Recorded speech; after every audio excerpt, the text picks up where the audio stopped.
ಜ್ಞಾನಾಂಜನ ಶಲಾಕಯ ಹೌದ್ರಿಪ್ಪ ಹೌದು ಅಜ್ಞಾನ ತಿಮಿರಾಂಧಸ್ಯ ಜ್ಞಾನಾಂಜನ ಶಲಾಕಯ ಹೌದು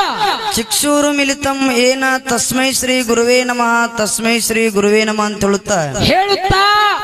ನಾನು ನಿದ್ದೆ ಮಾಡುವ ಹೊತ್ತಿನಲ್ಲಿ ನಿಜರೂಪ ತೋರಿಸಿ ನನ್ನನ್ನು ಎಬ್ಬಿಸಿ ಪದಗಳ ಹಾಡಂದ ಹಾಡಂದ ನಾನು ನಿದ್ದೆ ಮಾಡುವ ಹೊತ್ತಿನಲ್ಲಿ ನಿಜರೂಪ ತೋರಿಸಿ ನನ್ನನ್ನು ಎಬ್ಬಿಸಿ ಪದಗಳ ಹಾಡಂದ ಹೌದಾ ಯಾರನ್ನು ಹಾಡಲು ಯಾರನ್ನು ಬಿಡಲು ಯಾರನ್ನು ಹಾಡಲು ಯಾರನ್ನು ಬಿಡಲು ಯಾರಿಗೇಳಿ ಶರಣೆನ್ನಲ್ಲಿ ಸ್ವಾಮಿ ಯಾರಿಗೇಳಿ ಶರಣೆನ್ನಲ್ಲಿ ತಗೊಳ್ಳುತ್ತಾ ಹೇಳುತ್ತಾ ಮಾತಾ ಜಗತ್ತಿನ ಸೃಷ್ಟಿ ಸ್ಥಿತಿ ಲಯಕ್ಕೆ ಕಾರಣೀಕರ್ತ ಸರ್ವಶಕ್ತ ಸರ್ವನಿಯಂತ ಸರ್ವನಿರಂಕುಶ ಹೌದ್ರಿಪ್ಪ ವಿಶ್ವದೊಡೆಯ ವಿಶ್ವಪ್ರಭು ಜಗದೊಡೆಯ ಹೌದಾ ಜಗತ್ಕರ್ತ ಪರಮಾತ್ಮನ ಪಾದಕ್ಕೂ ಕೂಡ ಅನಂತ ಕೋಟಿ ಕೋಟಿ ದೀರ್ಘದಂಡ ಪ್ರಣಾಮಗಳನ್ನು ಸಲ್ಲಿಸುತ್ತ ಸಲ್ಲಿಸುತ್ತಾ ಪಂಚಮುಖದ